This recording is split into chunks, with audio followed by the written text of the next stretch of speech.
Oh, man. But you know what? It's funny that you did mention NBA Twitter, because I did see a lot of NBA Twitter say, like, oh, the Clippers, like, they were trying to avoid the Lakers so early and all That's that. what you guys do. And, I mean, that is what you guys do. It's NBA Twitter. It's not Laker Twitter, first of all.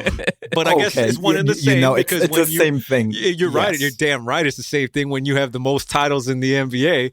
Shit, NBA Twitter. When you see the worst of the worst on Twitter, you know whose fans those are. There's...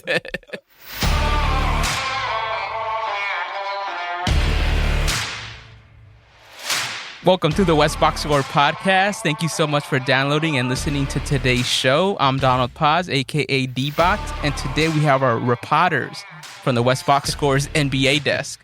Covering the Los Angeles Lakers is Sonny Hermano, and across the hall at Staples Center, you could find our very own Pablo Cabrera, a.k.a. Clipper Pablo. Welcome, gentlemen. Thank you. Good to be back. What's up, Donald? I can't believe he made it back. I know, right? we're missing our boy Alex today, but it's okay. We got Pablo to fill in for a very, very important discussion today. Yeah. It's around that time of the year, so we're about to get to it. But before we do, we want to ask you that if you love our show, please rate and review us on Apple Podcasts. If you're on Spotify, please follow us. If you're on Twitter and Instagram, please follow us as well. We're at West Box Score. Sonny, he's at the Fox Crate. That's his other podcast. If I had to describe the Fox Crate in 3 words, I'd say vinyl meets culture. And I think that is exactly what it is. It's a great discussion. You'll love it. If you ever want to step away from what we're doing here in the LA sports world, like, it's definitely a good show to check out. You'll love it. And definitely want to give a shout out to the Discord group, and we're definitely growing. Shout out to Big Money Matt Paz, Billy, Naum, Parker, Brianna, and Pablo. I saw Pablo was on there too as well. So shout out to everybody in the Discord fam. And if you want to join our Discord and talk about other stuff that we do here, like kind of like the post-game shows that you could call it, definitely check it out. We're going to put the invite link in our show notes, so check that out.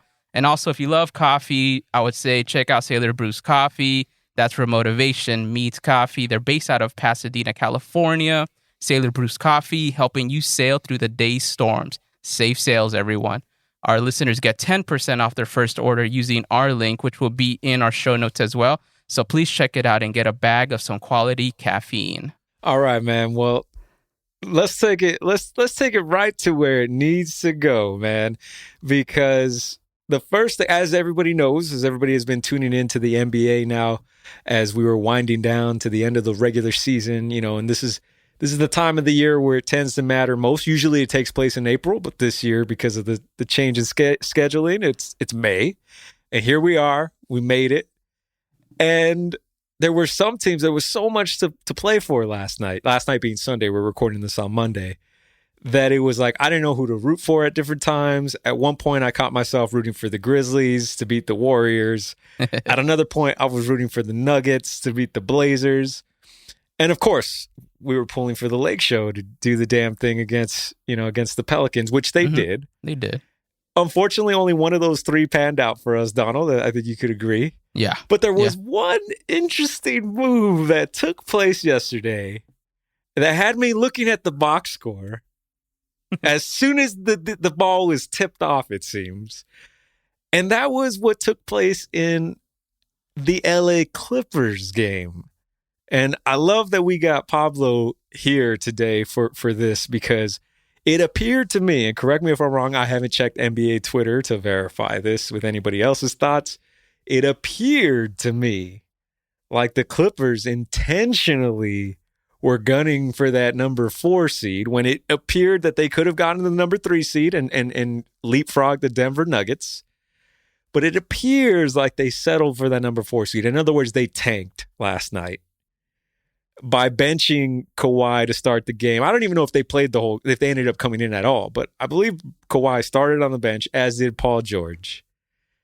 And so I started asking myself, why would the Clippers do this? Like, why the hell would the Clippers not just go for the number 3? And then I started playing, future scenarios and being like, oh, I see what the Clippers wanted to avoid.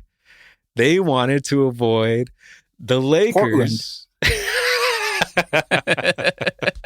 It looked like they wanted to avoid the Lakers until at least the Western Conference Finals. So when I found out, Clipper Pablo is going to be here joining us, I was like, well, if anybody's going to know, it's got to be Clipper Pablo. So please explain for us, Pablo, what the hell was the rationale last night for the Clippers tanking that game? I wouldn't call it tanking, first of all. I would call it the smart thing to do. How can you not rest your stars? It's the very last game of the season. They're kind of injury prone. So why would you even risk? Why would you even think about playing Kawhi and Paul George? This has nothing to do with your boys. You guys think you're the center of the universe. So every little thing in the NBA has to be centered around, the mighty Lakers. And that's just, newsflash, that's not how it happens. You guys think so? That's on you. I don't want to wake you up from your dream, but that's not what happens. If you think about it, if it had been the roles had been reversed, you would have done the same thing. You have to rest your stars toward the end of the season because if anything happens, it's just not worth it. Hey, D-Bot, just correct me if I'm wrong, but what were those billboards that were put up, a year ago and some change? LA our way. Yeah, what was that? Repeat it for the audience. LA our way.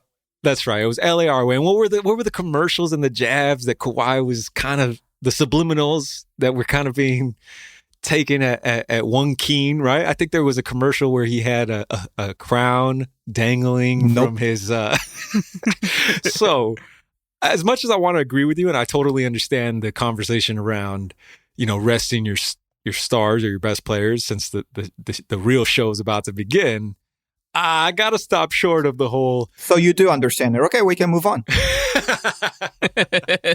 Well, all right. Maybe it's just me being in my own feelings here. But Donald, how did you read it last night? Did you notice the same things that I noticed? Because we haven't talked about this until right now. Yeah, what? I really, I was so focused on just the whole Lakers Blazers scenario, like where I knew like it was like if the Lakers win, then there's a shot that they could get the 6th seed, but the Blazers have to lose, and then they didn't, and then it was this whole like like I guess it doesn't matter now. They won the games, they're in the play-in, but I didn't even pay attention to the fact that the Clippers had lost this game and that it would slot them in the 4th seed. Though I was surprised to find out after the fact. I was like, wait a minute, they're in the 4th seed, and then I was like, oh shoot, and then I was like, oh man. But you know what? It's funny that you did mention NBA Twitter, because I did see a lot of NBA Twitter say like, oh, the Clippers, like they were trying to avoid the Lakers so early, and that's what you guys do. And that is what you guys do. It's NBA Twitter. It's not Laker Twitter, first of all. But I guess it's one and the same. Because it's the same thing. You're right. You're damn right. It's the same thing when you have the most titles in the NBA. Shit, NBA Twitter. When you see the worst of the worst on Twitter, you know whose fans those are.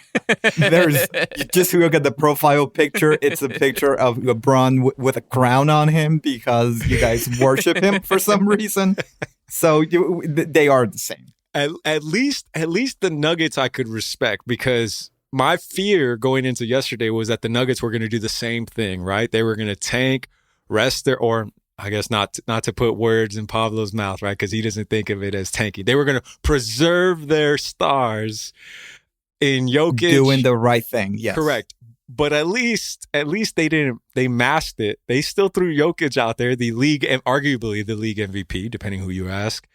And they still got walloped by the Blazers. But for me, it was like, well, at least on paper, it looked like you kind of cared about this game. But they didn't. So let me ask you both this question. So do you think, let's say you're the coach, right? Do you think it's more important to get the number 3 seed or go into the playoffs with your starters, as far away from injuries as you can? I mean, I think we can both say the same thing, right? Well, I'll go first, Donald, and then you can kind of give me your thoughts on this. But the Lakers were kind of in this position last night, so I guess I could tell you. No. Well, let me tell you. Okay, go on. Go on. Let me tell you why. If you ask me, a healthy Lakers squad can beat anybody in the league, right? I agree. Okay. So if we keep that in mind, then by that logic, the Lakers should have benched LeBron and AD yesterday and Schroeder and everybody, because it really shouldn't matter if we play the Warriors in a play-in game, even though it is one extra game or potentially two if we drop that game. Because at the end of the day, we know that if we have our full squad, you can give us the Warriors, you can give us the Grizzlies, you can give us the Suns, the Jazz, the list goes on. Nobody is beating the Lakers. But the reality is, it's more than just your players being healthy. It's about positioning.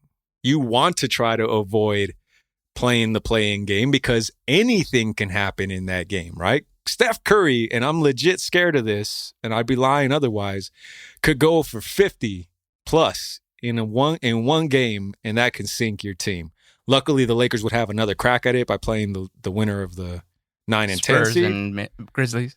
Yeah, but like there is, when it comes, I don't know, to me, it's always been a tricky thing.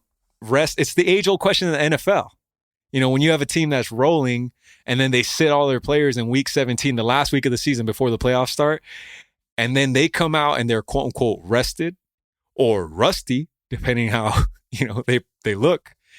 And then it's like, oh, they should have never benched them in that last game because they kind of lost some of their mojo and some of their rhythm. And the Clippers, I don't think, have earned that ability to be able to be like, it's okay, when they're healthy, they're going to do the damn thing. If anything, the Clippers need as many reps as they can get because they have yet to proven that they can actually deliver. So for me, it was kind of like a backwards way of thinking. So that's what led me to thinking, well, the only reason to do this then is because you're actually really just trying to game the positioning. You're trying to avoid certain matchups, and you think you can beat the Mavericks a lot easier than you could beat the Blazers and eventually the Lakers, and not have to worry about them until later. But Donald, what did you think, man? What are your thoughts on that question that Pablo just posed? Should you be resting your starters, even if it means you're giving up a favorable matchup, or not even a favorable matchup, but it doesn't matter who you're going to face? Because I think looking back at last year's playoffs, I believe once the Lakers clinched that number one spot in the second game of that bubble, you could tell they were just already at that point trying out other, another rotations. It's like, and you could mask it however you want, like you said, like you can mask it however you want. You could say, testing out different rotations, resting starters or whatever. At the end of the day, it's you're trying to figure out, like, how do you get the healthiest team on the floor when it matters. And I think for the most part, it's just, I guess that's part of the game, right? That's part of the game of especially towards the end of the season.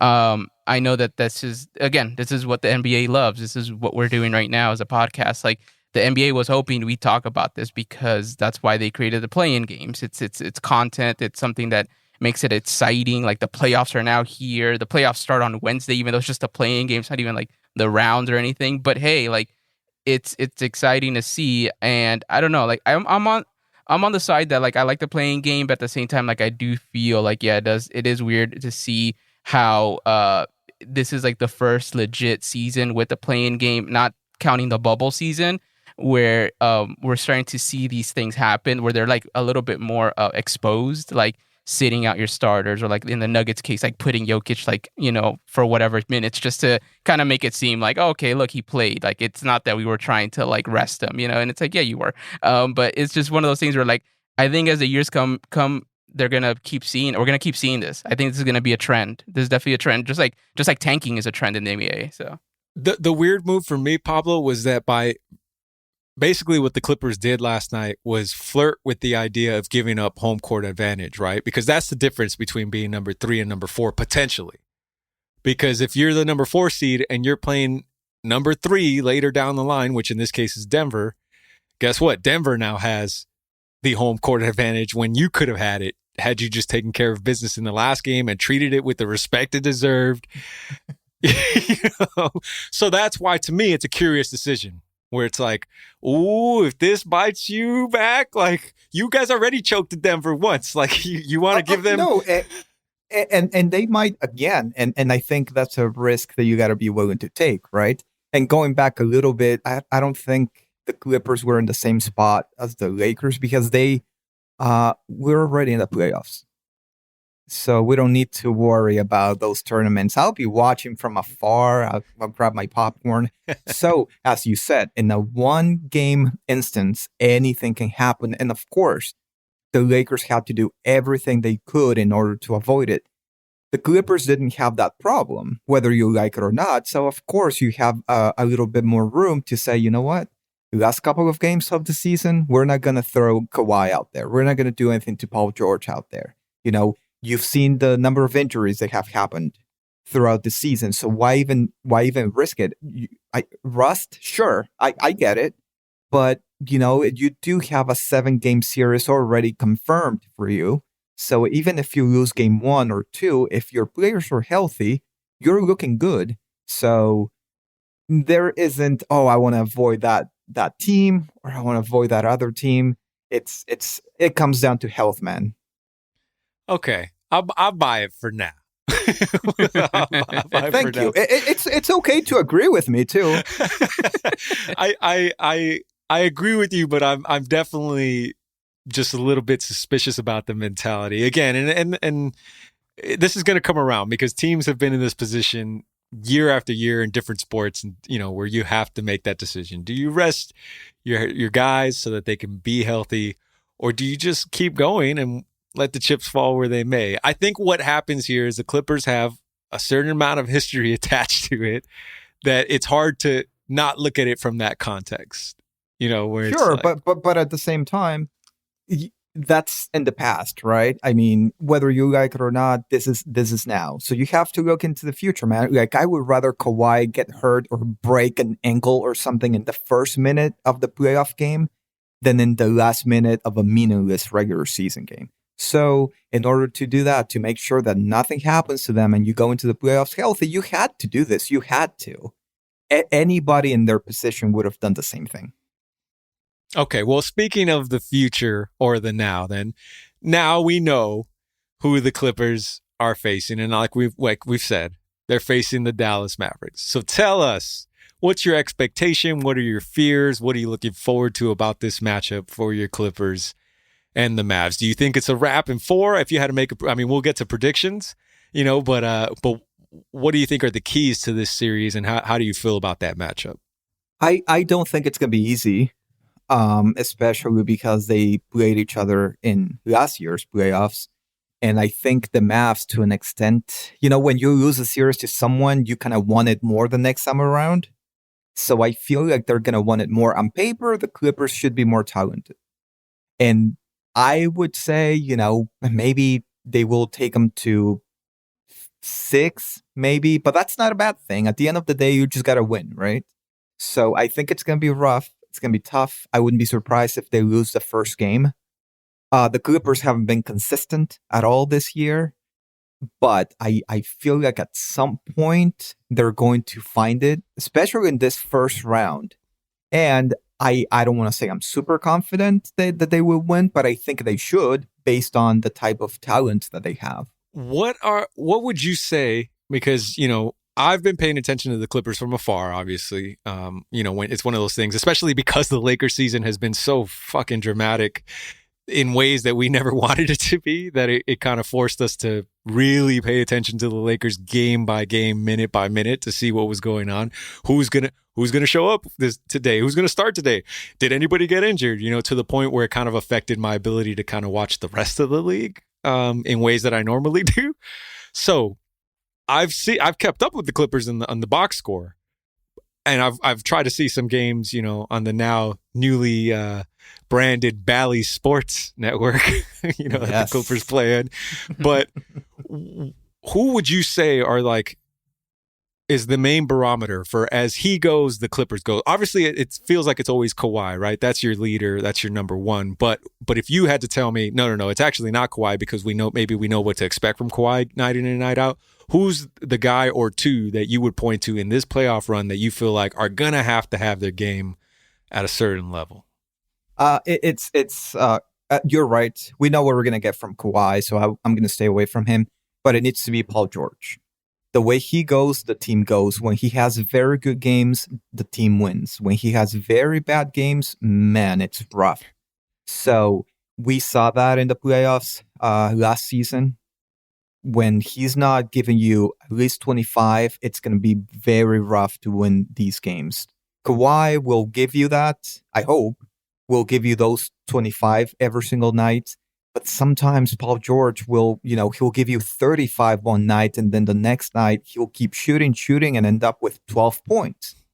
And in the playoffs, you can't have that. There is a reason you need 2 stars nowadays, right?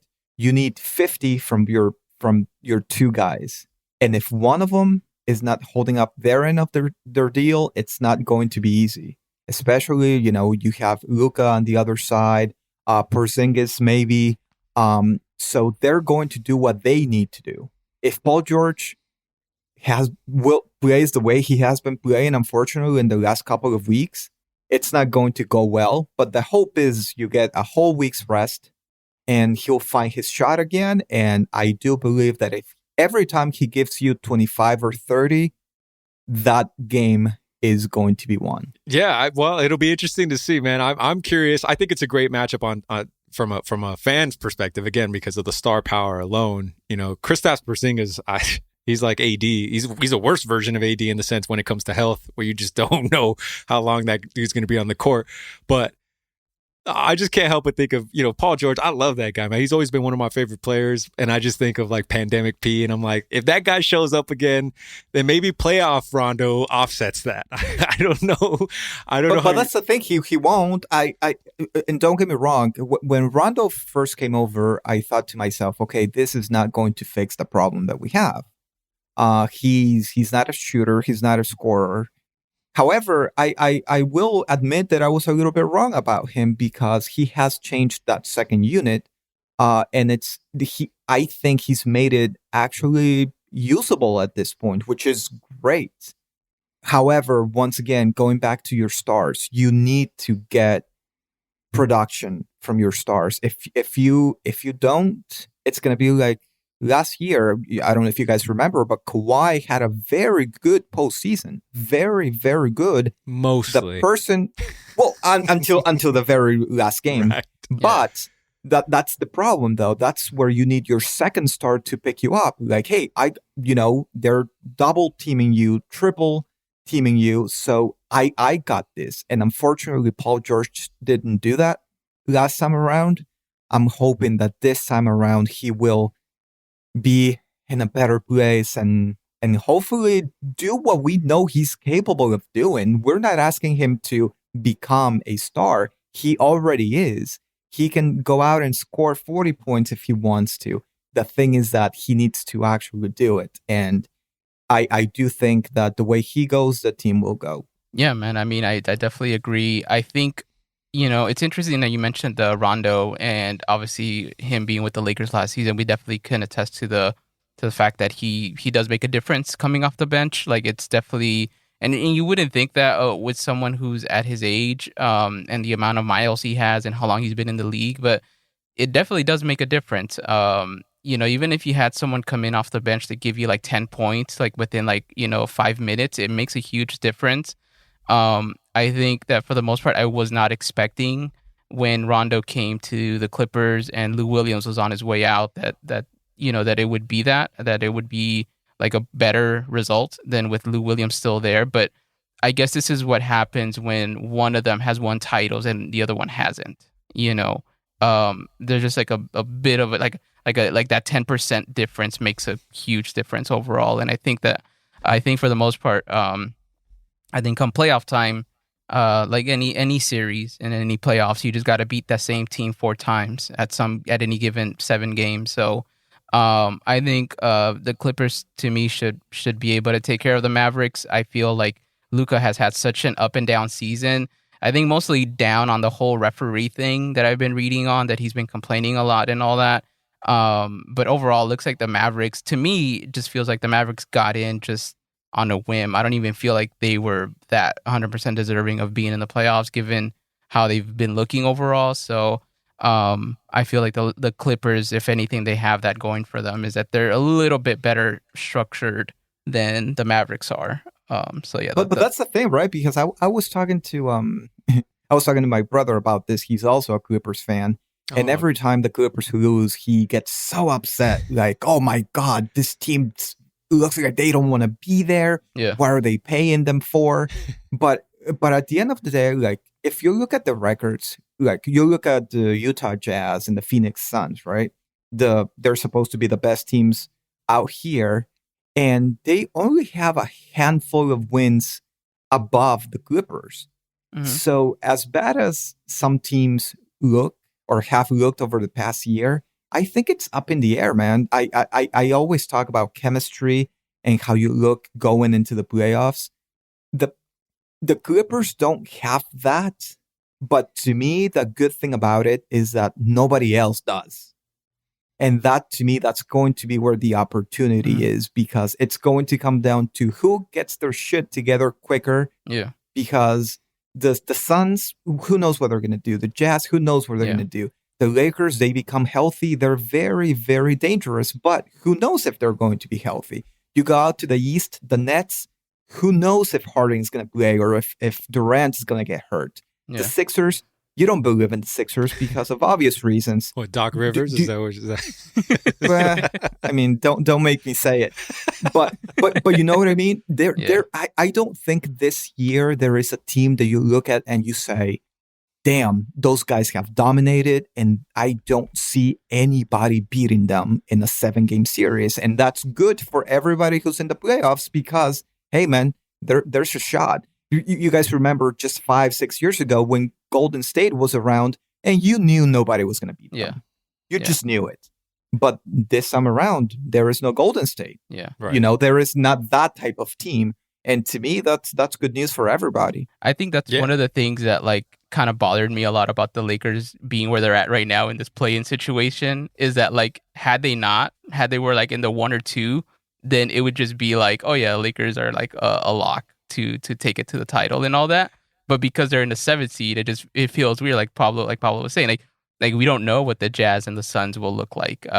You know, this is like their first time. Well, for the Suns more than the Jazz, first time in a long time they've been in the playoffs. So we really don't know. This is Devin Booker's coming out party, right? Yeah. We've all known about Devin Booker for a long time, but That's this true. is going to be his first time on the big show. Yeah. You know, in the playoffs where everybody your casual fan gets to be like, who's that dude? Yeah, you know? exactly. Yeah, it's definitely his moment for sure. And yeah, it's just interesting to see like just everyone else. Like Nuggets, we already knew they were going to get in. Portland, I kind of always felt they were going to be in the conversation. But yeah, as far as like the top 2 are the only ones I would not have guessed were going to land at 1 and 2. And it's interesting. To that point, I mean, from a Lakers fan standpoint, that's why it's been so frustrating because our issue, and it's still an issue to Pablo's point, and something that I do not feel good about, is our health. Yeah. Yeah. You know, like because if this team was healthy, I agree with you, Donald, this team would have been the lock to win the whole thing, you know? Yeah. But that's out the window now. Yeah. You know, and even as we're entering the playoffs and quote unquote, everybody is now healthy, right? Or as healthy as can be to keep playing. Yeah. LeBron's not 100%. No. You know, AD, every game I'm looking at the camera angles to see what they're working on him next for. Like they're working on a shoulder, a groin. It's like, oh my God, this dude, somebody wrapped this fool in a bubble until like, you know, he's out on the court and then put him back in a bubble or something. Trust me, if your team would have been in the running for the 3 or 4 seed, they would have rested AD in the last week. That I would have totally agreed with. Because of AD's There it is. Okay. Because of AD's history. You know, Kawhi doesn't have a history of getting injured, Of course he does. Except for that one, you know, year in San Antonio where he mysteriously, you know, sat out. What's with the air quotes, man? Well, I put the air quotes because, you know, if we all remember, it was a big he said, she said, you know, Manu Ginobili or Tony Parker taking shots saying like, if that was my injury, I'd be out there. And then you have Kawhi's uncle or his folks kind of hitting back and being like, hey man, it's a legit injury, blah, blah, blah. And then he goes to Toronto and they load manage and they win the title, right? So Kawhi, who knows? Like, I don't think he has the same history as AD where it's been proven that dude there's an injury list and he's on it 50% of the time. Yeah, he's like made out of glass like, at times. But that's the thing, though. I mean, you wouldn't want to run that risk. You just wouldn't. I mean, it would be it would be the smart thing to do. Unfortunately, I know how it looks to other teams. Yeah. But as I told you, if the Lakers had been in that position, they would have done the exact same thing. History or no history of injuries, you have to take care of them, man. Yeah. Okay. Well, okay. Predictions for that first round then, because I think the goal here, we're gonna get you back. I think, but I'd love to get you back if there is an opportunity mid playoffs, come Western Conference Finals time, where we get you and we revisit how the Clippers have been doing. Obviously, if we're talking Western Conference Finals, then we're talking history. Yeah. For the Clippers at that point, and we're talking about okay. Hopefully, it's the Lakers on the other end of that. But let's just go back to this first series since we know the Clippers are going to be in the playoffs. Predictions you already said? Yeah, because when you guys told me, hey, we want to talk about the playoffs, I'm like, okay, I know what I'm talking about. What are you guys going to talk about? he hit us back with that Mora meme. Playoffs? He hit us with that. Okay, so you said Clippers. Your prediction is Clippers in how many? I can see it going to 6. Donald? I'd say 5. I'm right there with you. I think feel Clippers like the handle it in Mavs 5. are good, but they're not what they were last year. And I feel there's like a lot of internal stuff happening that needs to be cleared out. And I think a lot of it has to do with like roster changes and whatnot. And I guess they're gonna have to figure out like how they build around Luka, which I think Porzingis. This might be it for Porzingis if they don't beat the Clippers. Yeah, Pablo, are you attending any of these games? Because there will be fans, right? Has there been a conversation about that? There has been a conversation. They're doing a fully vaccinated section. In fact, about half an hour ago, I got a call from one of the Clippers reps asking me if I would be interested. I sent them to voicemail because I don't know the number, but I've thought about it. I just don't want to spend too much money, to go and go and just be among people I don't know. I don't know how I feel about that. Yeah, that's a whole other conversation for another day. Yeah. All right, so let's talk. Indulge us, please, Pablo. Let's talk Lakers play-in game then, because like you said, it's not playoffs yet for us. It's play-in, and we get that man, Steph Curry, that possessed being right now. Yeah. And we get him in the play-in game. What are your predictions or your thoughts just as a neutral in that situation? Because I feel like I gather that you, like me, I don't think you're a Laker hater, just like I'm not a Clipper hater. So you can, but correct me if I'm wrong. Maybe you do hate the Lakers. No, I wouldn't say hate. That's too strong a word. Yeah. That's what I'm going to say. Okay. So, okay. Try to put even if you are biased, I don't give a fuck. Like, tell us your true feeling on what you think is going to happen or what you want to happen in this play-in game between the Lakers and the Warriors. What I want to happen, and this is no hate, but I want Golden State to move on. I kind of want to see them do something. And then the Lakers can just beat either San Antonio or Memphis and go ahead and play Utah. And they get their own 7-game series, But now, who's going to win? Man, I don't know if you guys watched that Golden State game I did. yesterday. And Steph, when he's on, man. Yeah. He's just a one-man show. Yeah, but when he's off, because they were killing the Grizzlies in that game, and the Grizzlies stormed all the way back.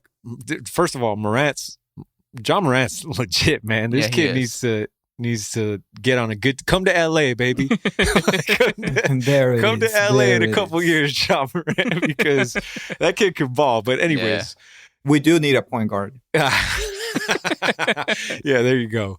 Pick whatever franchise you want to play for, John Morant. But yeah, your choice: playoffs or play-in.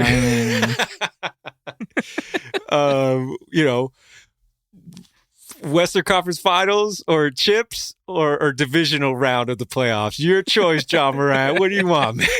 At the end of the day, it's how much money he gets, man. They're in their mansions, not even caring about what we have to say. Yeah, exactly. Okay, but and yes, again. But what do you guys think is going to happen? Well, as I mentioned, again, I although in that game it was a tale of two steps for me because it was moments. It was moments where it was like Lionel Messi out on the soccer field, where it's like this dude, nobody could stop him. Like he's draining threes, you know it's going to go in. Yeah.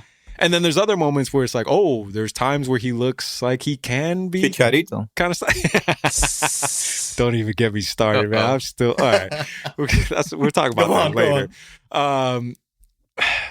I think the Lakers are gonna pull out a W. I don't think it's gonna be a blowout, but I think against Golden State, and I think we will see the Phoenix Suns in a 7-2 matchup in the first round of the playoffs. So. That's my prediction as of now. That's how I see it. D-Bot, what about you? Yeah, I believe that the Lakers have a little bit more firepower to take care of the Warriors than the Warriors do to take care of the Lakers. Because again, Steph Curry aside, I kind of feel like sometimes I'd be like, if we gave you like 40 points, which would have been Steph Curry's points, just we'll do that and just don't play him. That'd be great. But like, it's like he has to play the game. But I think my only concern is with the Lakers, at least, is just making sure that, the rotations on defense are really on point to make sure Steph can get as disrupted as he can get from getting into rhythm, because a lot of it is the rhythm. And once he gets into rhythm, it's really hard to stop him. You're basically you just kind of have to take the threes as they come, and then hopefully you can respond back. But the only thing that I do know that with the Warriors that I kind of feel like is good for the Lakers is the size. With AD, Drummond, LeBron, like those are three big guys. I think the Warriors only got Looney as their only big dude, and if you remove Looney, they're kind of on a small ball thing. That means that like the Lakers could out rebound the Warriors. So I feel like if something like that were to happen, that'd be great. But I think for the most part, just on defense, just making sure that they don't get those perimeter shots that they're used to. And okay, I know we focus a lot on Curry, but it's not just Curry that's there. They got Draymond. I mean, who knows if Wiggins will have a great game? He's been pretty decent for them. He won't. You never know. So I mean, again, but you're true. It might be Wiggins, might be whack, just because it's the whole nervousness of being in a playoff game. That like, oh shoot, like this is the one and done. This means a lot. Maybe he'll break under pressure. But I mean, that's my only thing is that I just hope the Lakers are really on top of their rhythm, the rotations, the way they switch off, making sure that they switch off properly on defense, and not miss an assignment. That would be a great thing because, how Curry is. He's going to run around until he gets an open spot. And the thing is, the Warriors are really good at like swinging the ball around until Curry's open to get that shot off. So hopefully there's going to be a Laker that could stick to him and just kind of prevent that from happening. That's what Toronto did, right? They did that box and one defense. They had Van Vliet was all over Curry and making sure he wasn't going to get off of him. And then the other four were just there to box out everybody else. So hopefully the Lakers could do something like that. That'd be great. So I think the Lakers just have to look into their own bag of history to really understand what they're up against. And that this Warriors team reminds me of the Kobe-led, teams of before Pau Gasol showed up. Yeah, pretty much. That post Shaq where it was like, Paul Gasol. This dude can beat you on his own, but it's going to take like everything. And if you're smart about how to attack him or the team, in spite of what that person can do to you, then you'll take care of business. Yeah. And I also think Steph's best tends to bring out the best in LeBron. Yeah. Yeah. There's that LeBron an X factor here that I think LeBron is licking his chops. Again, the hope is that LeBron's healthy enough to kind of match him. You know, LeBron can't shoot like Steph. Steph's the greatest shooter of all time, in my opinion now. But I mean, in terms of effectiveness, controlling the game, LeBron just kind of he rises to the occasion, and if he does that, then maybe it can be a blowout. I don't think it will be because of the pressure of the situation, and it being one game and everybody's going to be real tight. But if we're going to go as LeBron goes, obviously, if King James kind of is bringing it early and AD is doing his thing, then I'm not worried. I'm not worried if Steph goes for 60, And also you got to keep in mind that even if you do lose to Golden State or something, you still have that other chance too. So Yeah. So that's gotta feel good to know that, okay, You just gotta even win if one you do game. lose this game, hey, we can still make it to the playoffs, and that kind of takes some pressure off, I think. And by the way, I do, even though Phoenix is number 2, I think they're better than Utah. So I think a date with Utah in the actual playoffs wouldn't be too bad for the Lakers to kind of start getting their rhythm back. And who knows, then just make a run from that. I think, and cover your ears here, but because I don't want to pump your head here, but I think the only team that poses a legitimate, not and again, it's hard. It's like I'm having to choose the right words here, because do I think the Jazz are capable? Yes. Do I think the Suns are capable? Yes. Do I legitimately believe that those teams are better than the Lakers in a 7-game series? No. The only team that has my respect like that, on paper at least, and just off of what they've presented in the last 2 years, is your Clippers, Pablo. Yeah, I agree with you. The problem is paper doesn't play the game, you know. Unfortunately, otherwise we would have won a couple of years ago. Right. So, but I hope we get that chance this year, man, where we can finally see once and for all what we've been dying to see. And that's a matchup of the Lakers and Clippers. I mean, obviously, it'd be amazing if it happens in the Western Conference Final. Yeah. But I'll take it wherever we can get it at this point, because nothing is guaranteed. And so it's like, if we just get a series between these two, finally, the rivalry is now real. You know, it's felt like again, for me, I've always referred to the Clippers as like the little brother that I kind of am in support of. You know, I know Laker fans who hate the Clippers, like despise the Clippers, and it's never made sense to me, where it's like, dude, let them do their thing. Like, while we were down, they were kind of repping the city, and yeah, it was crazy to see that train crash of them, of them not just being able to get over that hump, but it didn't bother me that like it was them and not us. Yeah. You know what I'm saying?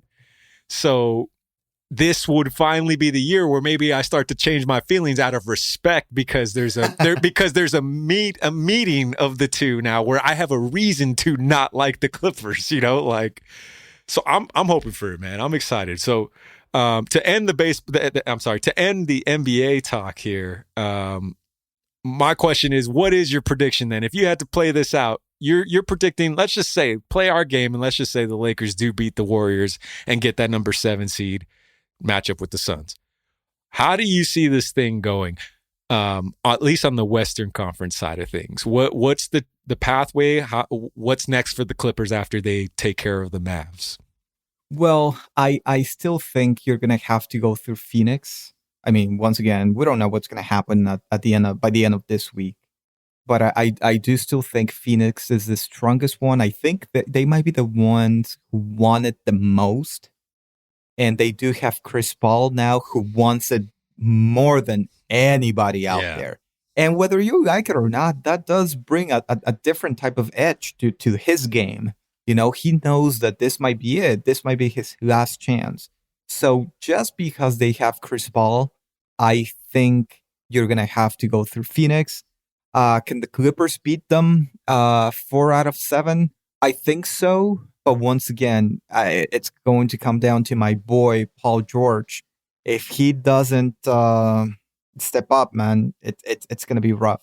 So we'll know right away too. We'll know just in this series against the Mavs if he's going to have a good playoff run or not. All right. So Western Conference Finals prediction. If I had to put you on the spot right now and had a gun to your head and be like, who are the last 2 teams standing in the Western Conference Finals? Who are those 2 teams? I'm not looking at the thing now, so I don't know if this would even make sense. But I would say Phoenix Clippers, man. That can happen. That definitely can happen right now,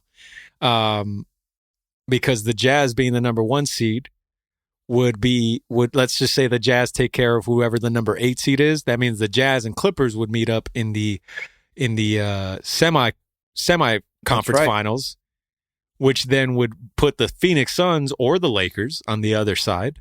whoever gets out of that matchup 7-2 to face the winner of the why am I forgetting? Oh, the Blazers Nuggets. And then the winner of that series would go on to meet in the conference final. So yes, Clippers Suns is absolutely in play here. So that's what you would say, your best bet would be as far as who's making the Western Conference Finals? Yes, and I agree with you. It would be awesome to have that LA matchup. I just don't know if it's going to happen this year. It should have happened last year, but we blew it. So I who knows? But I do think those would be my two picks. All right, D-Bot. Last two teams standing in the Western Conference Finals. Gun to your head right now. Who do you got? Lakers versus Clippers. It's what I've been professing this whole time since the beginning. Because I felt we were owed that last season. Like Pablo said, we were owed that, and I feel like it still needs to happen. It needs to happen because we still have the two superstars in each team. So that's what makes it beautiful. So I feel like that's what I want to see. And to complete the final picture and the final prediction. So now that we've had our dream scenarios, I mean, you put a gun to my head, I guess I'll say Lakers Clippers too. That's who's ultimately going to get to the Western Conference Final. The way it's currently lined up now. And the way I think it's going to play out. Boy, it's going to be an interesting conversation if both the Lakers and the Clippers get knocked out before then, which could happen. It could happen. Yes. Yeah, so we'll talk again then about that. But to paint the final picture, who is in the NBA Finals 2021? Pablo, who are the two teams duking it out right now? One representing the East, one representing the West. I have to pick the Clippers because that's what I want to happen, and I do think they have the talent to do that. And I think the Nets are going to have a good run. I think this is going to be perfect for them to kind of get their groove and get their chemistry, somewhat working. And I think that team is just so talented that. We talk about one star player having an off night kind of thing, and then you have their number 2 weapon, which is maybe just as good as number 1, and then you have their number 3 weapon, which is maybe just as good as number 1 and number 2. So it's kind of hard to bet against them. I think they will find themselves in this playoff run, so I would say Clippers Nets. All right, you heard it there. Clipper Pablo predicts Clippers Nets winning the whole thing. Donald, you're up. I say Lakers Sixers. Oh, you say Lakers Sixers? Yeah. Throwback. I like it. Throwback. I think that I like what I see from Doc Rivers and how he's doing with that Sixers roster. You haven't been watching close enough, man. Don't ever bet on Doc Rivers. But yeah, I mean, similar to Chris Paul, I think for Doc Rivers, this is also another moment for him to kind of prove the doubters, right? So we'll see what happens, but I definitely think that the Sixers, I mean, again, I think for me, the Sixers, though, depends on Joel Embiid. Like, again, that's another guy who has like a history of injury issues. I know like a couple seasons ago, they were saying it's his diet, that he needed to eat healthier, it needs to really work out, which, I mean, it's a lot of that in a lot of these players. Sometimes you could just see when someone's not in shape or whatever. And then I think now he's got that fixed, but hopefully he just stays healthy and doesn't get banged up too much. But yeah, I feel like the Sixers rise and fall on Embiid, really. So he's the real star of that team. So as long as he's healthy, I think they're in good hands in taking care of the East. I should say, speaking of the East real quick, I've been meaning to do this for a couple episodes now, but now that we're talking about NBA talk, I think I saved it for this. I definitely owe you an apology, a half apology at least, for your talk about the Knicks way back when we spoke on Formidable. Oh, yeah. I think that was the name of the episode. Formidable opponents, yeah. Yeah, when you were singing the Knicks praises a little bit, just saying like, hey man, the Knicks, are a legit team. Yeah. And that started the whole Formidable. Yeah. You know what the Knicks remind me of right now? They remind me of the Clippers, I want to say like 2 seasons ago, where they were just that scrappy bunch that is really trying to cement themselves in this playoff run. They're trying to cement themselves in the league as like we're a franchise that's in a big city and we should matter. And I mean, again, as a Laker fan, I love Julius Randle for what he did for the Lakers. I felt like, man, that was not a guy we needed to let go. And I was so bummed that they didn't work anything out with him in his contract, because seeing what he's doing with the Knicks and seeing how much they're relying on him to finish it out, to close out the games. And, you know, most of the times he does it, and most times he doesn't. Like, it depends on who he's playing against. Like, he couldn't go up against AD on that last game. AD was taking care of him. But, like, it was crazy to see, like, man, Julius Randle is really stepping into his own with that franchise, and he could get, like, a max deal there. And I think what Tom Thibodeau was doing is really great. He's really turning that franchise around. I think his tough, like, coaching kind of fits that New York mentality. I think it's just kind of more fitting than when he was at Minnesota. So you got that. RJ Barrett's looking pretty good, too. Like, you know, nothing crazy, but good enough to be, like, serviceable in terms of, like, you got a kind of like a Derek Fisher, what was for the Lakers, like just a guy that knew how to do his job and wasn't trying to be crazy out there, but could kind of facilitate and do what he needs to do best. So, I mean, again, it's a scrappy bunch that always do it, and I think I saw that pretty early on, and I was just kind of surprised to see that they're like, oh wow, they really stuck it through the playoffs. Like, they weren't just in that like early playoff picture when no one really cares, but they like literally for sure made it there. So yeah, man, they were playing great basketball, and I do still think there is a little bit of pretender in them, you know, in the sense that they're overachieving, obviously, but I do love the fact that the Knicks are back in the playoffs. Yeah, I think a lot of people were surprised with Boston not looking as good as they are, given that they have, you know, Jaylen Brown and Tatum. Well, Jaylen Brown's out for the year. He's been again, that was a big part of it too. That was a big blow to the team. But I think for the fact that they had Tatum, it just felt like they didn't really pick up the right roster after post Kyrie. It just felt like they never really picked up the pieces. And I think for the most part, that's been the team that I think out of the East, people were expecting it to be like a top 4 seed. And it's really, again, they're in the same place as the Lakers, 7 seed, and they're playing it for a play-in spot. So it's insane to see that. The Heat, to me, weren't too much of a drop-off. Granted that they had a really great last season. I think, for the most part, I kind of did see them, given the histories that they had in the beginning of the season, they kind of landed where they've been. The Bucks are the only one that I kind of feel like they could be the only problem for the Nets if they were to face the Nets. I think that's the only team that I could see that if Chris Middleton has 4 good games, then I think that'll be it for the Nets. So you just teed me off beautifully for my prediction here, because we have Pablo predicting Clippers Nets, we have D-Bot predicting Lakers Sixers, and I will tell you that my prediction this year coming out of the East is the Milwaukee Bucks. This Bucks team reminds me of the year that we were supposed to get Kobe and LeBron in the finals finally. It was supposed to be Cleveland and the Lakers, and yet the big 3 in Boston were still around and kind of trying to get back to the show. And everybody was like, oh, maybe it'll be Boston and the Lakers, right? And lo and behold, a Dwight Howard-led Orlando Magic ended up sneaking through and beating both those teams, essentially, to get to the NBA Finals for a matchup with the Lakers. I see the Milwaukee Bucks as a better version of that year's Orlando Magic. And I that's who I'm kind of putting my money as like the dark horse or my pick to get to the finals this year. Because if you're talking about wanting it, like Pablo was talking about with Chris Paul, that team, Giannis right now, there is nothing more than that dude wants than to at least be in the finals, let alone win the finals. You know, because he's heard all the talk about, 2-time MVP. Yeah, but you don't have the game to kind of take over. You Chris Middleton has heard the talks of you disappear. Giannis needs a legit sidekick, right? Well, now that they got Holiday in there, and this team just has like enough of that edge now where I feel like there's vulnerabilities in those other teams, whether it be Doc Rivers with the Sixers, whether it be Kyrie Irving and the commitment of this Nets and the gelling still of this Nets team that's still fucking weird at times. Yeah, it is. Whereas the Bucks have the chip on their shoulder and they have the experience of like that taste in their mouth of like people keep doubting us. And this year we've even been leapfrogged by every other team, it seems like, to not even be in this. So I'm picking them to represent the East against the Lake Show.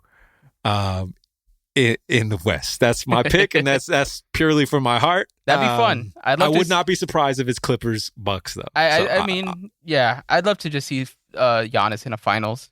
Giannis versus whoever on the other side would be must-see TV for me. So yeah. So all right, boys. Well, we got plenty to tune in for this next month of the NBA.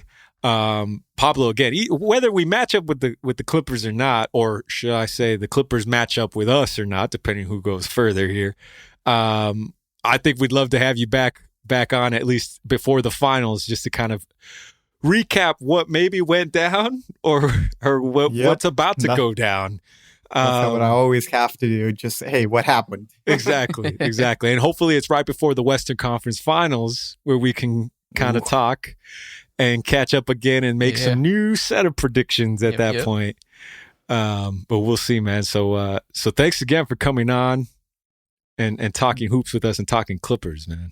Yeah, of course, man. It's good to see that you're doing well after your near-death experience, dude. Jesus, I'm about to talk about that some more in a second, man. I'm glad you survived, man. And not all heroes wear capes, so I'm glad that Alex stepped in to save your life. I think you owe him dinner. So, so you guys have fun with that. I appreciate it for sure. All right, man. Thanks, man. All right, guys. Thanks, Donald. All right. Well, speaking of MLS, as Pablo just alluded to, my safety and what was that experience of the last pod that we dropped, which was the live reaction pod, which boy, was there some feedback from that one. Yeah, I still kept getting feedback. Like one guy texted me saying I'm on Sonny's side on this discussion. I was like, man, like it's kind of funny. I love it though. I mean, I think it definitely made for like what the feeling was at the moment, and I don't know. I think the listeners really felt that. They were like, "Oh wow, like this is a debate, and it is true. Let's really." And then they started siding with different people. Like Alex is right, Sonny's right. Except the one thing that I left that night with, right before you even published the episode, I was just like, yeah, note to self: don't ever argue with Alex when he's drunk. Yeah. Because the one thing that the listeners, and this is what obviously happens as we have these conversations on this podcast, we know each other. We know each other's history. We know each other's respect and love for the games. But if somebody just tuned in for the first time, right, you're kind of not hearing like the context of which we're talking about some of these things, right? You're just hearing the argument in a very raw way, and you're just being like, "No, fuck that guy!" Like, what do you just know what you're talking about? Well, it's funny. A part of me was like, "Did I just give like Alex some pop?" Like, you did. Most downloaded episode of all of the ones that we've done. It's insane. I was surprised. I was surprised to see the numbers. The most engagement we got. Like, we grew on Twitter. We grew on different. It's like, wow. Like, I mean, I guess in a way it's kind of weird, but this is, what it let me realize, like, oh, this is why like First Take and why Undisputed, this is why these shows like flourish. This is why people love. And what did I say? I said, fuck that shit. You're like, yeah, which is true. Let's let our listeners know we don't really try to mimic that style of conversation in our show. If we do it, it's in good fun. Like, we're just like kind of messing around. If anything, we're trying to like we're making fun of it, but for the most part, like, it's not really. We try to keep the show smart and we try to keep it fun, and that's really what we try to do. It's either that or one of us is drunk. Or one of us is, exactly. So I was about to say, like, oh, so where should I bring the Roadcaster next? What's the next adventure with this machine? I feel like the next one should be live with Clipper Pablo. If we do make that Western Conference final matchup happen, I'm down, dude. That one. You give Alex a bottle of tequila and you give Pablo a shot and let him go. No, I mean, I was happy to play my part. The thing about it was what I was, because I finally did, because I was like, what are these fools talking about when they're talking about this fool needs to shut the fuck up and blah, blah, blah. And I was like, they're not listening. So, I started thinking about, I was like, all right, these fools don't get the context of, first of all, who the hell I'm talking. I'm talking to Alex, and again, we miss our boy. I wish a part of me wants to save this for him so he could defend himself here and, speak on himself. Yeah. But I wanted to be like, you have to understand, Alex is new to this this whole game of, not just MLS, he's a diehard for sure. As diehard as I've met, when it comes to, I saw it in the flesh. I seen this dude. He bleeds that blue, white, and yellow, as I call it. He calls it gold, but that ain't fucking gold. It's yellow. He bleeds that blue, white, and whatever version of yellow you want to call it. And it's real. Like the passion that dude has.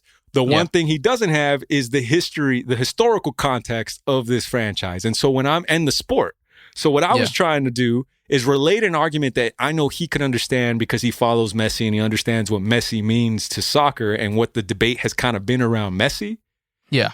And juxtapose that for him in this debate of Galaxy and LAFC and being the cream of the crop, right? Yeah. I wasn't implying necessarily, and this is where I should have been more clear, but this is what happens when you argue with your homies and get into these debates. I was not implying that the LAFC are the sole cream of the crop, right? Yeah. Put some respect on Seattle, put some respect on Portland, Atlanta, for sure. Yeah. If you look at the statistics, right, of who has garnered the most points in the now 3.5 seasons that LAFC has been a franchise, it's Seattle 1 with 158 prior to last night's game, and LAFC 2 with 157 points. Yeah. Okay, that's what I mean by cream of the crop. In that same time frame, Galaxy has not been close to that, right? So that's kind of what I'm referring to when I say LAFC is one of the, if not the premier, because they haven't won the title. Fine, I'll give you that. They are one of the few premier clubs that the league has at this moment in this time since they're existent. And I can't tell this to Alex or anybody who hasn't been a Galaxy fan prior than 5 years ago, because if you become a Galaxy fan now, it's all roses. You guys have the most MLS titles in the league, historically, and you would think that's the team that deserves is the premier team. Yeah. One thing I will say is Galaxy, when they first came out, again, I've been a fan of MLS and a follower of Galaxy, a fan of certain players. Jorge Campos, again, I've professed on this show, all-time favorite player. So naturally, when he came to the MLS and played for the Galaxy that first year, I was watching all of their games. I remember that season. I remember what Jose Cienfuegos was. What I also remember is the talk, at least back then, on the shows like Telemundo and all the Spanish ones that were kind of still the only ones covering soccer because ESPN wouldn't fucking really cover it like it does now. And the talk then was Galaxy is the team in MLS, right? Because they have the familiar players, they play with the style that we like, and yet Galaxy failed to deliver a title for the first 5 seasons. But they were always referred to in the soccer worlds as the club. Unfairly or fairly. If you ask DC United, I'm sure they were like, fuck Galaxy, we're the ones that have won titles. You know what I mean? Yeah. To me, LAFC is exactly that. The difference is LA Galaxy, when they were starting off, didn't have somebody in their own hood hate watching them and measuring up to them while Galaxy's trying to figure out their thing, right? LAFC has that. They have somebody who's like looking at side-eyeing them and being like, well, you guys ain't shit because blah, blah, blah, blah. And it's like, all right, come on. So that's the context that I'm trying to frame the conversation around when I say what I believe LAFC has been and still is today versus what Galaxy was and is now. Yeah. So no, of course. No, I understand where you were coming from. I think that I don't think there's no argument against LAFC coming out the gate as hot as they did. If anything, I think it reminds me of the Golden Knights. You know what I mean? Like Golden Knights went to a Stanley Cup on their first season, and it was like kind of annoying as a Kings fan to see that, because it's like, who is this new club, in our division, going straight to the final, the finals of the league. Like that's not what happens. You're supposed to be like Cincinnati FC and just kind of like, get the wooden spoon, and then you learn to build yourself up. But of course, LAFC came out the gate strong. They kind of set the bar for what what it could be to when you come in as a new club, how you're supposed to perform. But I think for the most part, I do understand where you were coming from. And I think that Yeah, again, like to your point, like it was a little different, obviously, but and I think at the same time it was towards the end of the pod, so we couldn't really elaborate for as much as we would have wanted to, because I think for the most part, I think a lot of people were intrigued in knowing. My takeaway from that discussion was like, I think the whole LAFC versus LA Galaxy discussion, I think is something I'd want to visit maybe 5 to 10 seasons down the line, because I feel like right now it's too early. You know what I mean? Like even before El Tráfico, before we went, I was watching some other podcasts that cover soccer. Some of them were Galaxy focused, some of them LAFC focused, some of them were like both focused. And you know, it was for the most part kind of like, okay, I get that it's fun to debate it and everything, but it is weird to me because it's like LAFC doesn't have enough history yet for me to really give it like a full context of a debate. You know what I mean?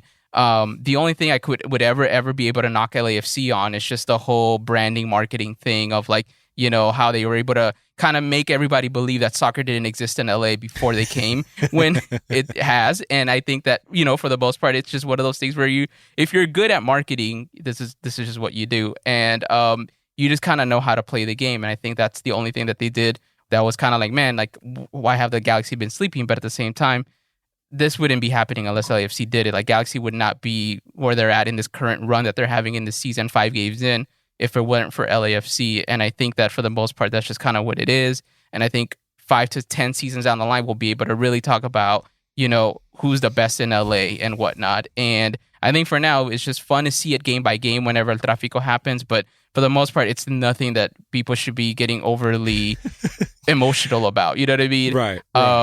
You know what I mean? And again, not trying to be a super downer. And I'm not trying to be a super downer, but at the same time, like, it is one of those things where if it gets too much, like where I see it, where it goes too far, I do feel very like, okay, dude, like, relax. None of these clubs are paying our rent. So let's not pretend like we owe them some sort of loyalty to that degree. It's still sports. It's fun. It's meant to be fun. Even when we had Pablo come on, we talk about the Clippers. We take jabs here and there, but it's all good. Like, at the end of the day, the fact of the matter is he's right. The Clippers had they played the season the way they were supposed to play it so that they could afford the luxury to rest their guys. And that's just kind of what it is, you know? And I think for the most part, that's just kind of just how I see it for the most part. So yeah. And I'm glad you brought up the Clippers in that situation, because one could probably argue like, well, what about the jabs you guys were just throwing at Pablo, you know, with the Clippers and blah, blah, blah. Again, to your point, and I agree, there's a history, a substantial amount of history there now where we've seen the Clippers unable to get over a certain hump, right? They did the whole Lob City thing. That didn't work, right? I mean, we're already discounting the 30 plus years since their move to LA, you know, under Donald Sterling. But even when that started changing, right, they started changing the culture and started having some, what I would say, real success, you know, for the first time in their franchise history. Yeah. There was a history that wave came and went. They went through another kind of slight lull, kind of, and then now they're back as one of the elite, right? That on paper, people are referring to them as a team that should be at the top or near the end of, you know, the playoffs. And, but that's all history that we have to draw on. Whereas again, LAFC, to me, it's 3.5 seasons. Well, 3.25 or 3.125 because the season just started now. But even the year that was last year, that pandemic season was a fucking crazy season. Like, I still don't know how to judge that season. Area. I didn't. It was weird. Yeah, every team was playing the Western team. You know what I mean? Yeah, so. Exactly. So that to me is like LAFC. Technically, this is their third real season. You know, in a sense, in a traditional sense, right? Like, So it's like for Galaxy fans to sit here and be like, oh, chokers, blah, blah, blah. It's like, yo, check yourself. You got to know your own history first before you come at us with this whole we're 3 seasons into this. Yeah, exactly. You get what I mean? So it's like, that's all I'm saying. Like, I appreciate the fanaticism of the derby. It is all fun. It is fun to be there, soak it all in, to get trolls just to come up and step up on you and stuff like that. Like, that's cool and all, but if we're just talking about being fans of the game and being passionate about what this game is and being fans of the beautiful game, right? Because even in soccer, there's conversations about style. Chelsea has been fucking hated on for having such a boring ass style. Have they won titles under Jose Mourinho? You know, Jose Mourinho mostly being the mastermind of that boring park the bus mentality. Yeah. Why is it that in soccer worlds, Chelsea is not still defined as one of the premier clubs. It's because of the manner in which they did it. You know, they didn't do it in a way that was like beautiful to the game and the way the game was kind of, we feel like, meant to be played, you know, or played at its best, right? And that's why I'm like, yo, you need to give LAFC the respect. To their point, they kind of backed up what Atlanta had just done prior to them as the new franchise that went from new to legit champs, you know, and LAFC was trying to replicate that, but do it in a bigger market like LA, where there was a kind of a shadow, you know, of LA Galaxy being the most decorated franchise in the league. Yeah. And for them to be able to like flip that narrative, you know, whether it was through genius marketing or actual product on the field, was just like, yo, y'all need to just appreciate that shit and stop hating on it, you know? Yeah. No, of course. I mean, I appreciate it. Obviously, I'll never root for the club, but I definitely appreciate, you know, what they were able to do. I think had LAFC not done what it did, I don't think the Galaxy wouldn't have done what they did in terms of getting Zlatan, who I was talking to our buddy Nahum on the Discord. He made a good point. He said if it wasn't for Zlatan, I think a lot of Galaxy fans would have jumped the boat. You know what I mean? It's like almost like he was the anchor that kept them in there. And I think that first El Tráfico was like the turning point where all of a sudden it solidified a lot of things for a lot of people that were like, oh, okay, this is it. Like the lines are drawn and people had to make a choice. People had to make a stand. Like they had to take a stance. You know what I mean? And I think that was good because at the end of the day, like you kind of want to see that. You want to see your fan base be a real fan base and not full of bandwagoners. You know what I mean?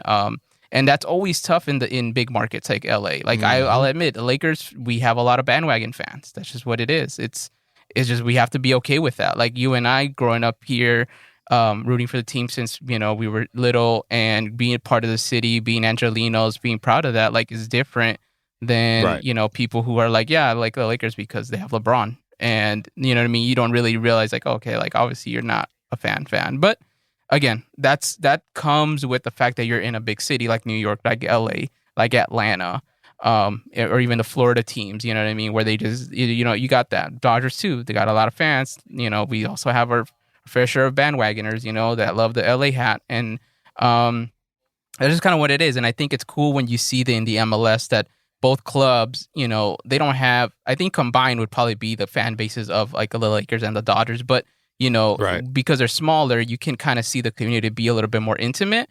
But you like the fact that there's sides that are being chosen and that like people had to take a stance at some point. And I think that's cool that that first El Tráfico kind of sealed it, you know, in terms of like, where do you stand? And I liked it. I thought that was great. And I think that as the years go by, as the seasons pass by, I definitely feel like it's just going to keep getting better and better. I still believe LAFC versus LA Galaxy is the best rivalry in soccer right now. Like right now. Because honestly, I have been pretty disappointed with the past couple Clásicos over there in Spain. Like for reals. Like I watch them because of the history of the clubs and how exciting it is. But I'm not going to lie, they've been kind of duds to me. Like it's like, dude, they have nothing on El Tráfico, what's been happening the past 3 seasons since LAFC came on the scene. So I just think like you got to put respect on El Tráfico and what's happening and how cool that is to have that. Like I don't think people realize like how cool it is to have a rivalry like that big and how cool it can be to see it on the field and how there is like a lot of back and forth and whatnot. And I think it's fun because at the end of the day, it's competition. It's like two boxers going at it, man. Like it's just what it is. Like when you see a good fight, you appreciate a good fight. I agree, man. I agree. And on that note, just to give a little bit of respect to the Galaxy here. I mean, they're the better of the two teams right now as we stand. Galaxy came out the gates swinging, and you know, on top of taking that El Tráfico, they did the damn thing. What was it this past weekend against Austin, the new club Austin FC? Yep.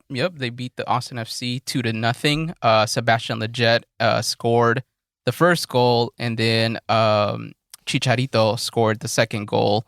And I think from the last time I think Chicharito's still ahead on the whole goalkeeping for the Golden Boot, which is good for him. I think that's what you want to see when you sign a player, you know, like that you want them to produce, especially if you're in a big market like LA. So, I mean, it's great for Chicharito's confidence. It's great for the team. Honestly, roster aside, really the best signing they have is Greg Vanney, the coach, the manager. He's definitely been the X factor for this club. I mean, it's just insane to see that 5 games in, and the team looks like completely different. They just look like they're well put together. It's insane to see the change, how it happened. I think when they were under GBS last season, there was a lot of like South American kind of like influence in terms of like trying to get every Argentinian player available or every like Uruguayan player available. And I think for the most part, like anything, like when the Lakers were terrible, we buy ourselves into these players. We buy ourselves into like all the players that are here, like, and just kind of make the most out of it. But I think for the most part, I was a little bit like, oh yeah, let's get that your Argentinian guy, let's get that guy and all that. And I think for the most part, so you were okay with the Mozgov signing? Yeah, exactly. He's like, yeah, that makes sense. He just won it with LeBron or something. It's kind of funny, but you convince yourself. And I think now when you see Vanny come in, and Vanny's just on this whole like, I kind of know which players would be good for my system, right? And it doesn't matter what country they come from, and he's just getting them on there, and they're just on the field. I was looking even for El Tráfico. I remember I was looking at the rosters, and it's like literally like LAFC. I didn't realize like how many South American players they got. Like literally almost the whole team South American, it like really Colombian. Is. Yeah. And then like Galaxy, it's a lot of they got a lot of not LA people, but they got a lot of California people, like a lot of California players, whether they're from Lompoc or from Manhattan Beach or from Bakersfield. Like it's kind of interesting, but Vandy's really making it happen. But yeah, I think for the most part, through these 5 games, a lot of this has been on the coach in terms of being able to turn the team around, knowing how to use his subs, and just really managing that clock right. And I think Chicharito just doing what he does best in terms of like just goal scoring, having the team kind of play to his strengths and everything. And I don't know. I am excited to see the Galaxy every week now. I'm hoping it can go as long as it can. I know the only thorn on the side right now is Seattle, but I think for the most part, I think the Galaxy are pretty much a playoff team at this point. Like I'm confident they're going to be in the playoffs, so I love that. But yeah, man, I did see the LAFC game yesterday. I was like, well, there's nothing much going on. The Lakers were beating the Pelicans. I was like, this is a done game. They're not gonna.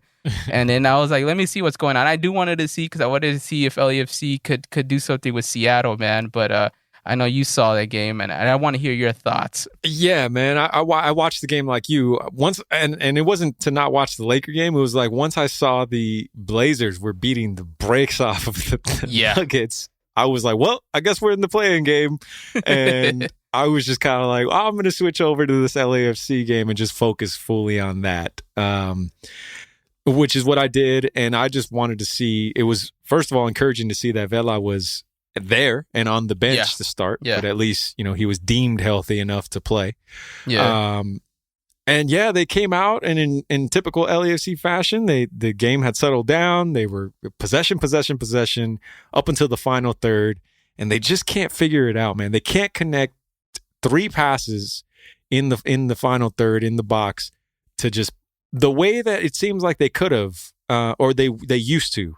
And again, I don't know how much of this is them trying to do that without their star player, and how much of it is maybe the defense knowing that this is what they're going to try to do, pass, and you just kind of wear them down. Yeah. But that's what was happening. And then finally Seattle broke through. Seattle's such a smart team, man. They know how to pick their spots, and they know how to wear you down. And that's exactly what they've done and continue to do to LAFC. Yeah. And that's what they did in that game. They wore them down. They countered them. They hit them with the first goal. And I kept hoping that Bob Bradley was then going to call Carlos Vela, to come in, and he did finally bring him in with like 22 minutes left in the game. Yeah. I felt like by that point you're asking a lot of your dude who hasn't played since the first 22 minutes of the regular season to kind of inspire your team on the road in Seattle, where they hardly ever lose, and this season they're breaking records already. It's like, okay, you waited too long, my man. And sure enough, Seattle comes right back with a second goal, like 5 minutes into Vela's, entry into the game, and that's a wrap pretty much. You're not gonna put 2 on them in the last 10 minutes, not the way they're playing right now. And it was both encouraging because again, Vela played in this game. Your squad is starting to get healthy. You don't want to hit the panic button in May of this long season that will go until November, but it's just frustrating because the team is capable of doing more. And so we'll see. Again, it's an incomplete. As of now, it's not even an incomplete grade. I think LAFC gets a D, C- right now at this point in the league, according to me. Yeah. I mean, it's early. You know what I mean? Week 5.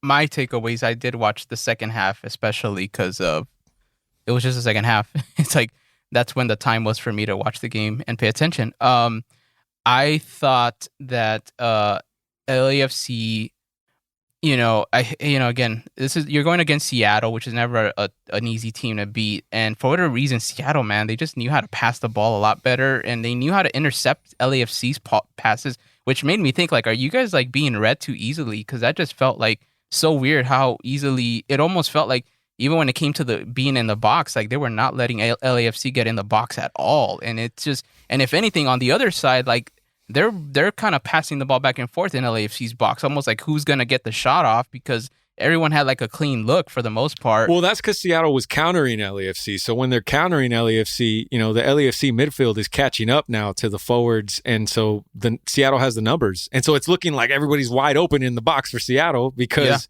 LAFC is tracking back still, and it's like that's what happens. To your point, when they're telegraphing their pass, like it's so infuriating because this midfield has the talent, but for whatever reason, it feels like they're pressing right now. Yeah, I mean, that's the thing with Seattle, is that they know how to like suffocate you in the midfield, and that's their thing. I think for the most part, I kind of wonder, like, I mean, because for LAFC, I know like this is your guys' third season. Not sure how the contracts are looking for some of your star guys, but I would start thinking that I'm thinking, if you're the GM, you're thinking about these summer transfers and what's going to have to happen. If they still continue down this road, because the last thing you want to do is be that team that is good against terrible teams, right? And not so good against teams that you should be able to be, because you're going to see them in the playoffs at some point. I think a draw would have been a lot more encouraging, but for the most part, it's yet to be seen. I think that maybe when Vela starts a full game, I mean, it feels like for sure a full 90 minutes of Vela is what's needed right now. Yes. For LAFC to kind of turn it around. But I think for the most part, you have to kind of like at least get a glimpse of that as soon as you can, because I think for the most part, it feels like there's going to be a lot of roster evaluation come transfer season. But potentially. And I say that this is going to be what I would say the most important stretch of LAFC's young history, and that's this next 4-game home stretch that they have coming up. Because now, fans are starting to be, allowed in at higher volumes and higher rates. And so you're going to get more of that usual, bank culture that you're used to and accustomed to, and you're going to have the support of the fans.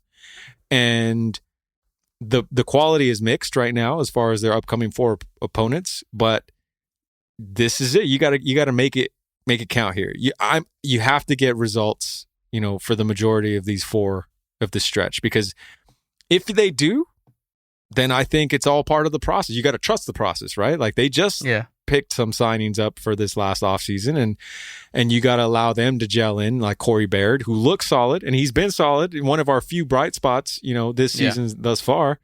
How is he going to look now that Carlos Vela is in the starting lineup? Like, what's that dynamic going to look like? And Diego Rossi in the lineup, So that's why I'm just kind of like, I'm not panicking yet. I'm just frustrated. Where it's like, all right, guys, you need to, at the very least, while you're still figuring it out, play with more intention. And I said this when they played in El Tráfico. Play with more passion in that case. At least let the passion kind of take you as far as it can. If you're missing your like star player or whomever, you're still figuring this shit out, so this is going to be telling for me as a fan, this next 4-game home stretch, because if they don't figure this out in this home, then what you're talking about is absolutely valid. Like, you got to start thinking about maybe personnel changes, whether that be head coach or players on the field, during the off season. We'll see.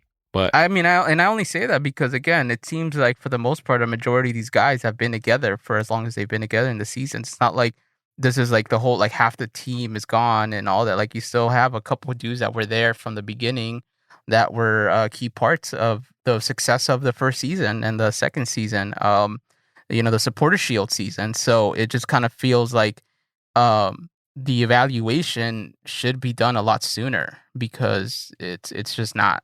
I mean, again, I know it's only 5 games, but it's just one of those things where you don't want it to catch you too late. Exactly. And then yeah, you're right about scrambling. that. You're right about that. I think it'll be interesting to revisit this conversation in 4 weeks when we see like, oh, okay, where they, if they ended up kind of figuring it out or clicking. Yeah. Now that they're healthy, because now you have no excuses, right? Like if everybody's healthy and you're going to suffer an injury here or there, that's fine. But for the most part, it's like, I tried to maintain this with Rick when we talked about this at the game where he was like, are they really that dependent on Vela? I was like, dude, the analogy that I should have used for him was, it's like what us Lakers fans are going through this season when we can't get our 2 dudes on the court at the same time. Like, you know how frustrating that's been to see this team kind of like struggle and redefine themselves like every time, Yeah.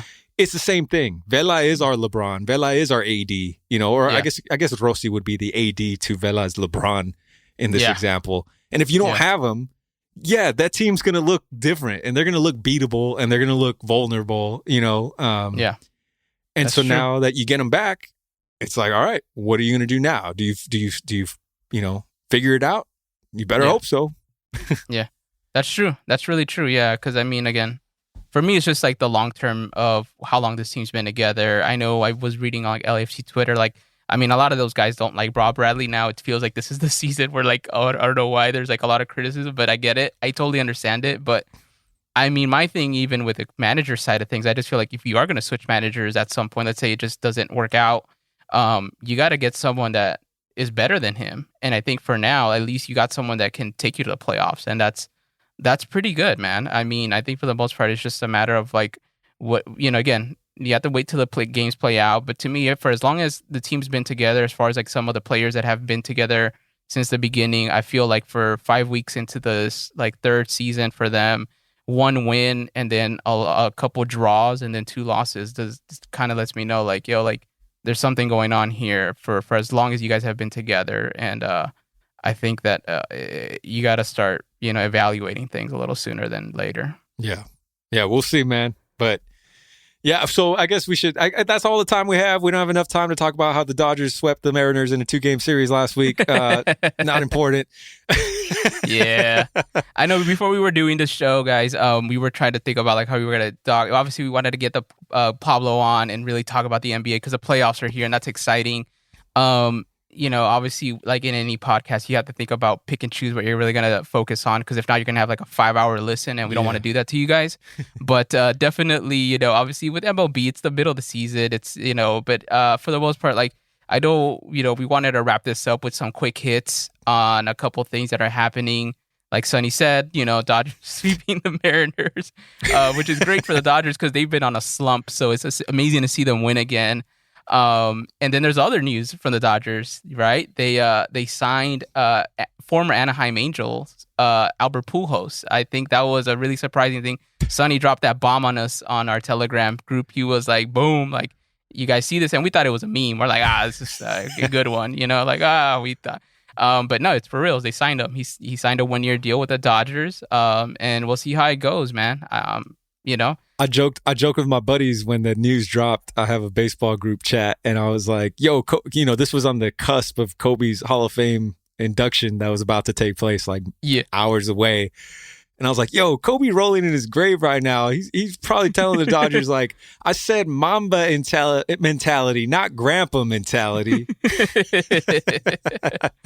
Yeah, I'm indifferent. It's like, in a weird way, I think it's kind of whack that like the Angels did what they did, given his history there. I think they should have given him like a proper send off. But business is business, right? And the thing is that like obviously the Angels are really trying to contend now, and it looks like they're doing pretty good. Like they're in the conversation for playoffs and postseason. They're pretty good. They're in last place in the AL West right now. Oh shoot! Oh man. All right, I take back what I said. This is what happens when you don't research before you go on the show, guys. Dude, it's okay. They have us right where they want us, Donald. This is the setup. They want us to, when they're down and we're not paying attention to them, they're going to sneak in they're going to go on like a tear. So you're right. So yeah, so that's kind of what happened, and I mean, it's fine. We'll see what happens as he was in a Dodgers uniform, you know.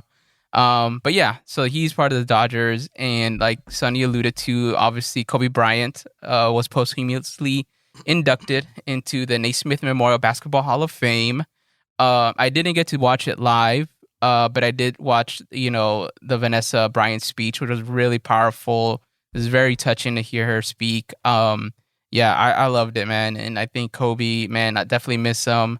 It's just kind of, man, thinking about it again. I know they had the anniversary during the middle of the season, and I kind of was hoping they didn't do anything because I didn't want to be reminded that he passed away. But I mean, definitely the Hall of Fame was not something I could have used that same excuse for. Like, we had to see this happen. So I was really glad to see the ceremony afterwards on YouTube. It was really fun. But Sonny, what you think of the Hall of Fame? Yeah, I did catch it live. It was appointment television for me. I just happened to be able to also be available to watch it. So it was just bittersweet, man. Like, it just sucks that, you know, somebody like Kobe obviously worked so hard and meant so much to the game and to his fans, for his contributions, mostly obviously on the court, that this is like the pinnacle, you know, on top of winning a championship, but for an individual, this is like the pinnacle, you know, to get into the Hall of Fame. Like, we're talking about the greats of the greats of the greats. And for Kobe to be obviously referred to or revered as one of the greatest of the greats, yeah, and to not be able to be there and kind of hear in the Kobe voice, the stories of like maybe little anecdotes that we didn't know, you know, like where Kobe's saying, so-and-so, I remember when you talk shit to me about this. Honestly, I would have, just for him to be like, to end the ceremony, to be like, Shaq, tell me how my ass tastes. Like, that would have, you know, like, to not have that opportunity to like, to relive some of those memories with him through his own account is like the thing that obviously I knew we were going to be robbed of as fans when he passed away. But I will say that, you know, hearing Vanessa give her perspective, which I thought was the right move, you know, just coming at it from, you know, this is what it was like for me as like his wife to experience his Hall of Fame career, you know, I thought was very, very touching, you know, and it was cool. It was dope to hear that. And it was just kind of like a somber, you know, ending to the whole festivities of it, you know. But all in all, it was great. It was a great show. It's a great celebration. It's just a shame, you know, that you didn't get to hear it from the man himself. And with that said, I mean, we'll get into these thoughts later because I know we're way over time right now. I thought one thing that I did find interesting was when Rudy T at the end vouched for Robert Horry to be in the Hall of Fame. Oh, I love that. I saw that. I love that. I loved it, and I also have feelings about that I'm just like, yo, I love me some Big Shot Rob, but yo, we can't just let anybody up in the Hall of Fame either. Like, and we'll get into that for another episode, I'm sure. We will, because I have some thoughts on Okay, your thoughts. Perfect. I can't wait to trade ideas with you about this. And because again, I remember Robert Horry's shots, like they meant the most to my life, but I have to take myself out of it when we're talking about this. So we'll get into that for another episode. For sure. Last note on the Lakers, though. One thing that also took place, the banner unveiling of the 17th title that happened their second to last game, I believe. Was it the second to last game? Oh, no. I'm sorry. It was earlier in the week. It was the third to last game. It was like a Thursday game, I think. Yeah, exactly. Which is always fun. It was kind of weird because it's not a packed house yet. Yeah. But, you know, it was still like a fun moment to kind of witness and be like, oh man, another one. There it is. Like, so, so that was cool. To parade, man. That's outside of that, man, next time we get Alex on here, we'll have to recap some of the UFC fights. That, you know, the UFC, the big card that him and I actually ended up catching over the weekend. Yeah. And again, we'll get his thoughts on the continued conversation of El Tráfico and that whole you know, fiasco and fun debate that rages on. Yeah. And then we promise more Dodger talk, I'm sure, as sure. It goes down. Man. For sure, man. But thank you guys for listening to the West Box Score podcast. Be sure to rate and review us on Apple's podcast and follow us on Spotify. You can follow us on Twitter and Instagram at West Box Score, and follow Sonny at the Frox Crate. Man, again, thank you so much, Sonny, for jumping on. Thank you to Pablo for jumping on, man. And We'll see you guys next week. Later. Peace.